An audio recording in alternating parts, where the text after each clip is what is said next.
Bismillahirrahmanirrahim. Assalamualaikum warahmatullahi wabarakatuh.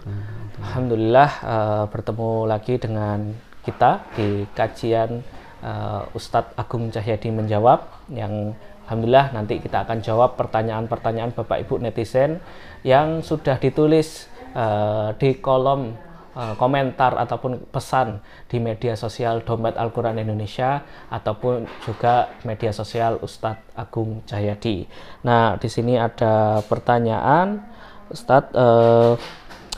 Ini simpel pertanyaannya, singkat. Bagaimana hukumnya jika pakaian kita terkena asap babi panggang, Ustadz? Nah, tafadhol, Ustadz. Baik, yang pasti yang sepakat najis babinya. Oh ya. Ini sepakat karena dasarnya banyak. Termasuk firman Allah misalnya surat 6 ayat 145. Allah disitu mengatakan kulla ajidu fima uhiya ilayya muharraman ala ta'min illa ayakuna maitatan aw damun ala maitatan fa inna rijsun. Babi itu najis. Tapi bagaimana dengan asapnya sudah dibakar? Ini ada dua perbedaan pendapat. Yang mengatakan itu nggak apa-apa, Abu Hanifah. Yang najis itu ada babinya, ada pun asapnya nggak ada kaitannya dengan. Tapi ada dua ulama besar yang membedakan, yaitu Imam Syafi'i dan Imam Ahmad. Syafi'i Hanafi itu mengatakan dibedakan. Apakah itu banyak atau sedikit?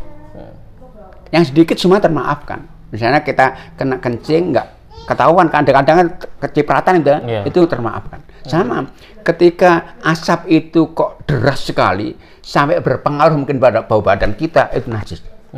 Tapi kalau kita lewat kena asap, insya Allah nggak macet. Jadi dibedakan. Jadi ketika asap itu banyak sekali, menurut Hanabilah Syafi'iyah najis.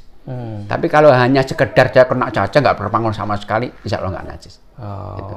Ya. Itu pendapat dua ulama ini. Tapi Abu Hanifah nggak ada pengaruhnya. Oh ya. Tapi menurut saya ini bukan fatwa ya. Menurut saya cenderung warna yang kedua. Oh. Jadi kalau memang berpengaruh, mungkin baunya sampai bau saya kira lebih baik kita ganti atau kata suci lah gitu. Iya. Cuman nyucinya nggak harus pakai 7 kali, artinya penting dibersihkan, dicuci air dah cukup. Cuci biasa ya. Itu biasa aja. Artinya ya kita intinya harus berhati-hati. Hati-hati, lebih baik hati-hati itu. Ya, kalau ini Ustadz, jadi mungkin menyambung ya, ini ketika mungkin kita mau sholat atau wudhu, terus di sisi lain ada darah yang mengalir dalam mungkin kulit kita, baik apakah tangan ataukah kaki gitu ya.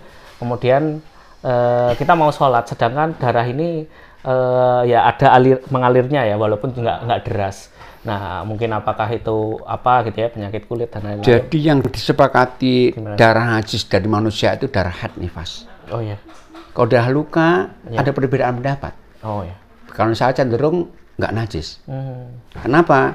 Para sahabat dulu dalam peperangan itu luka-luka, bukan netes, mengalir darahnya. Kalau mereka itu harus wudhu, ya sulit.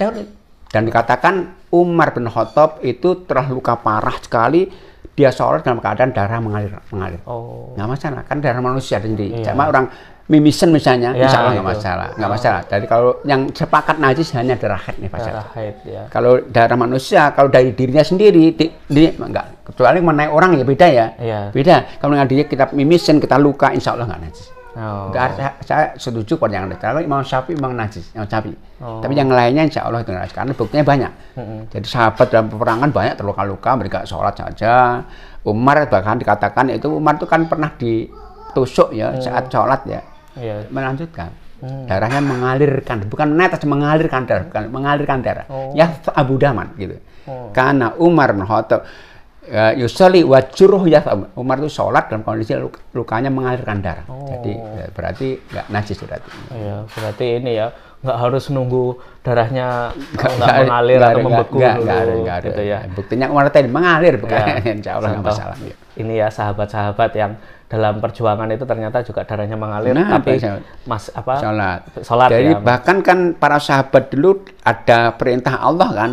Dalam surat yang ke-4 ayat 102, Nabi suruh untuk bersolat jamaah dalam peperangan. Peperangan itu banyak, kan perang dulu itu kan saling melukai kan.